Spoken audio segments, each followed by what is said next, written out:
Hello, good morning all. My name is Archana Paul, lecturer from Pravara Medical Trust, College of Pharmacy, Shevgaon. We are studying our chapter that is anti-hypertensive agents. So, as we know, anti-hypertensive agents, these are the drugs which are used in treatment of hypertension. When the blood pressure is elevated from the normal value, that is 80 to 120 mm of Hg, that condition, that situation is called as hypertension. And there are number of factors that are responsible for causing the hypertension. Okay, as last time I told you, when the blood pressure is simply elevated without any harmful effects on the organs, and that is called as primary hypertension. But when the blood pressure is very high, जेव्हा blood pressure खूप high असतं and it causes the deleterious effect on the other organs, आणि ते आपल्या एखाद्या body ऑर्गनवर affect करतं आणि इम्पेअर्स there function. ते काय करतं, त्याचे फंक्शन्सला डिस्टर्ब करतं त्या बॉडी ऑर्गनच्या. त्याला आपण म्हणतो की मॅलिग्नंट किंवा सेकंडरी हायपरटेन्शन. आता लास्ट टाइम मी तुम्हाला सांगितलं होतं की याच्यात आपण we are going to study the different classes of the drugs. And first we have seen drugs affecting neurotransmitter at nerve endings. In that we have seen reserpine and methoserpidine. Okay, so today we are going to study the further two classes that are adrenergic neuron blocking agents and ganglion blocking agents. So adrenergic neuron blocking agents, there are many synthetic compounds. Selectively they block the transmission of neuronal activity at sympathetic nerve ending, and also they prevent the release of noradrenaline, which results due to nerve stimulation, and thus the level and activity of noradrenaline is diminished and antihypertensive effect is exhibited. So what they told us that की बरेचसे असे synthetic compound आहेत ते काय करतात, जे neuronal activity असतात, जे ट्रान्समिशन असतं न्यूरोनल ॲक्टिव्हिटी, जे सिम्पॅथेटिक नर्व एंडिंगला ते काय करतात, ब्लॉक करतात. आणि ते काय करतात, नॉरॲड्रेनालिनचं जे रिलीज होत असतं ते प्रिव्हेंट करतात. आणि त्याच्यामुळं काय होतं, ज्या नर्व्स असतात त्याचं स्टिम्युलेशन होतं. काय करतात, त्या नॉरॲड्रेनालिनचं जे रिलीज होत असतं ते काय करतात, प्रिव्हेंट करतात. आणि त्यामुळं नर्व्सचं स्टिम्युलेशन होतं. जसं आपण क्लास बघतोय ॲड्रेनर्जिक न्यूरॉन ब्लॉकिंग एजंट्स, तर त्याच्यामध्ये काय होणार, नर्व एंडिंगला काय होतं, सिम्पॅथॅटिक नर्व एंडिंगला काय होतं, न्यूरोनल ॲक्टिव्हिटी ब्लॉक होती. आणि त्याच्यामुळं काय होतं, ती लेवल आणि नॉरॲड्रेनालिनची जी ॲक्टिव्हिटी आहे ती डिमिनिश होती, कमी होती. आणि ते काय करतं, मग अँटी हायपरटेन्सिव्ह इफेक्ट दाखवतं. मग त्याच्यामध्ये कुठले कुठले ड्रग्स आहेत, there are some clinically useful compound from this classes are, the first is guanethidine sulphate. तर guanethidine sulphate, it occurs as a colorless crystals or white crystalline powder that is soluble in water. It acts by blocking the release of noradrenaline at the nerve ending and thus depleting the noradrenaline stores in peripheral sympathetic nerve terminal, and the usual dose is 10 to 20 mg daily. It is administered orally. It has a longer duration of action. आता गॉनिथिडीन sulphate हा एक काय, जसं आपण आत्ता बघितलं ॲड्रेनर्जिक neuron blocking agent. गॉनिथिडीन sulphate काय करतो, जे नॉरॲड्रेनालिनचं जे रिलीज होत असतं नर्व एंडिंगला ते काय करतं, ब्लॉक करतं. आणि काय करतं, नॉरॲड्रेनालिनचं जे स्टोरेज होत असतं ते डिप्लेट करतं, कमी करतं ॲट पेरिफेरल सिम्पॅथॅटिक नर्व टर्मिनलला. आणि ही एक काय, गॉनिथिडीन सल्फेट ही एक कलरलेस क्रिस्टल किंवा व्हाईट क्रिस्टलाइन पावडर आहे, जे एक सोल्युबल आहे वॉटरमध्ये. ओके, आणि त्याचा जो युजल डोस असतो तो असतो 10 to 20 mg daily, and it is administered orally and it has a longer duration of action. आता 10 ते 20 mg हा त्याचा डेली डोस असतो. आणि हा जो ड्रग आहे गॉनिथिडीन सल्फेट हा काय केला जातो, ओरली ॲडमिनिस्टर्ड केला जातो. आणि त्याची जी ड्युरेशन ऑफ ॲक्शन आहे ती काय आहे, लॉंगर आहे. It has a longer duration of action. So this is about goniethidine sulfate. How it acts by blocking the release of noradrenaline at nerve ending. म्हणजे nerve endingला जे नॉरॲड्रेनालिनचं रिलीज होत असतं ते काय करतं, ब्लॉक करतं. आणि नॉरॲड्रेनालिनचं त्याच्यामुळं काय होतं, जे स्टोअर आहे ते कमी होतं इन पेरिफेरल आणि सिम्पॅथॅटिक नर्व टर्मिनलला. ठीक आहे. So next drug is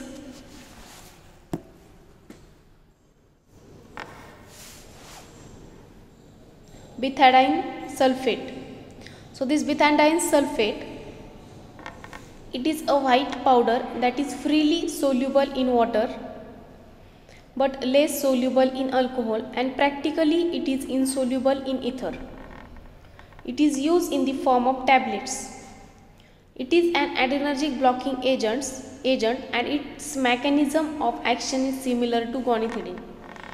And the usual initial dose is 10 to 20 mg daily in divided doses, and the maintenance of dose is 200 mg daily in divided doses as per the need of the patient.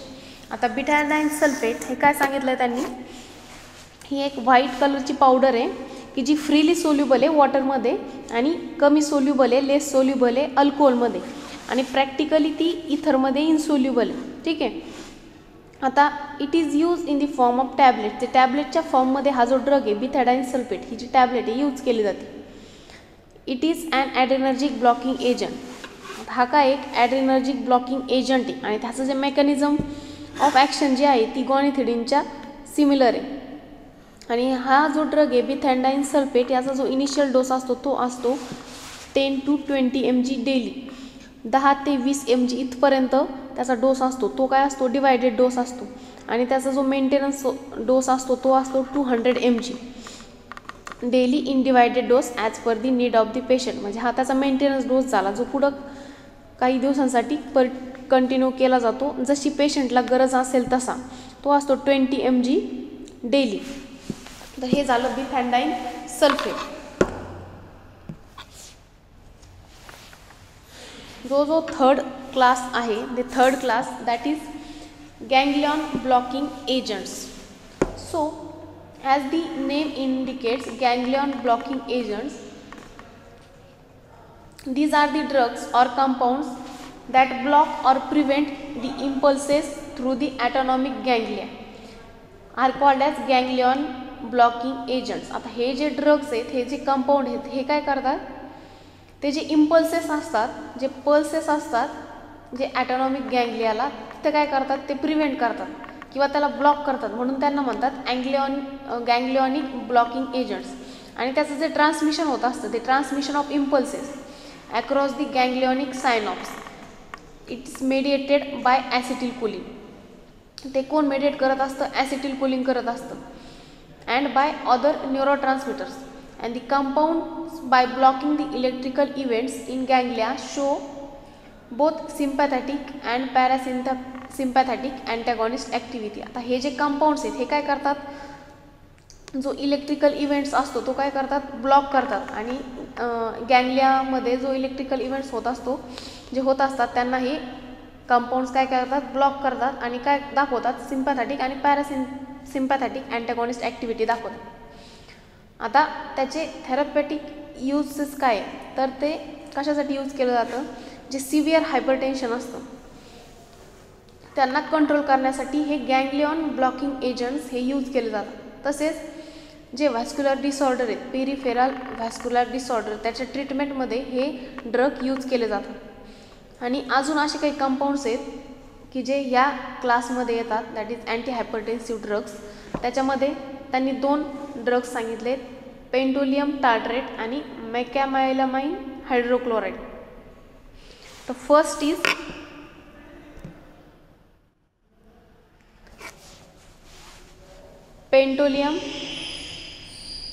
pentolinium tartrate.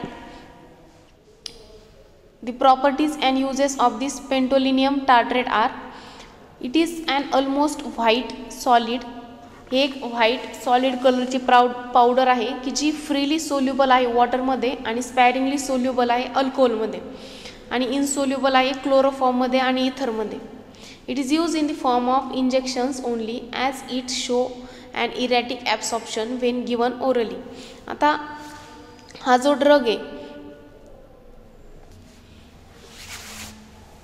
It is use in the form of injections only as it shows and erratic absorptions when given orally. आता हा जो drug आहे तो काय केला जातो, फक्त इंजेक्शनच्या फॉर्ममध्ये यूज केला जातो, कारण it shows erratic absorptions when given orally. कारण तो ओरली जर दिला जातो तर तो इरॅटिक ॲब्सॉर्प्शन दाखवतो, म्हणजे एक पर्टिक्युलर तिथं फिक्स कोर्स नसतो, त्यामुळे त्याला इरॅटिक ॲब्सॉर्प्शन हा जो ड्रग आहे तो दाखवतो.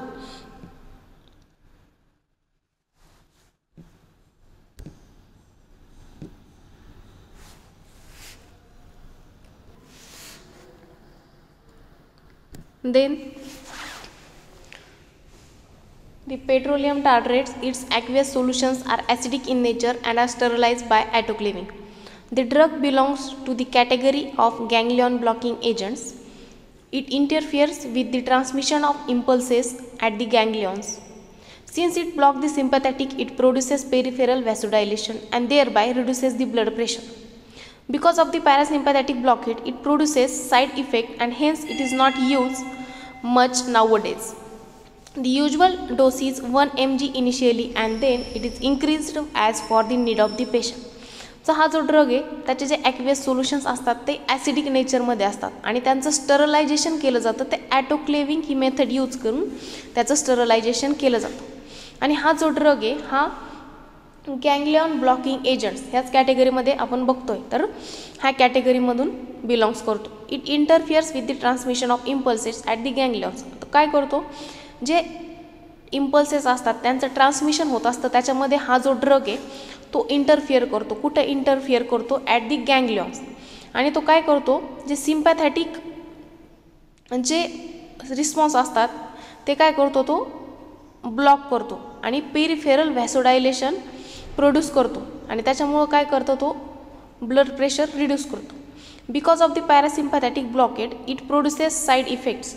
आता पॅरासिम्पॅथॅटिक ब्लॉकेडमुळं तो काय करतो, त्याचे साईड इफेक्ट प्रोड्यूस करतो. त्यामुळं नाउअडेज हा जो ड्रग आहे तो आता यूज केला जात नाही आणि त्याचा जो युज्युअल डोस असतो तो असतो 1 mg इनिशियली आणि नंतर तो काय केला जातो, इन्क्रीज केला जातो. जशी पेशंटला गरज असेल तसा तो वाढवला जातो. And the second is mecamylamine hydrochloride. Mecamylamine hydrochloride, it is a white crystalline powder that is almost odorless and freely soluble in water and chloroform. ही एक व्हाईट कलरची क्रिस्टलाइन पावडर आहे की जी ऑलमोस्ट ओडरलेस आहे आणि फ्रीली सोल्युबल आहे वॉटरमध्ये आणि क्लोरोफॉर्ममध्ये. हा पण जो ड्रग आपण बघतोय मेकॅमायलामाइन हायड्रोक्लोराइड हा कुठल्या क्लासमध्ये बघतोय, तर गँग्लियॉन ब्लॉकिंग एजंट्समध्ये आपण तो बघतोय.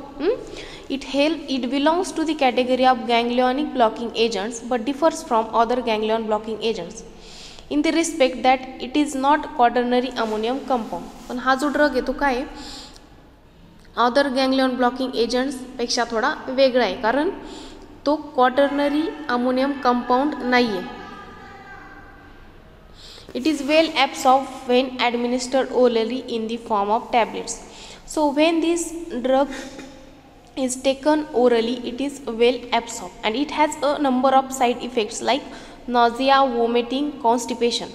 हे त्याचे साइड इफेक्ट झाले. and the usual dose is 2.5 to 60 mg with the initial dose 2.5 mg twice a day which is then increased by 2.5 mg every alternate day as per the need of the patient.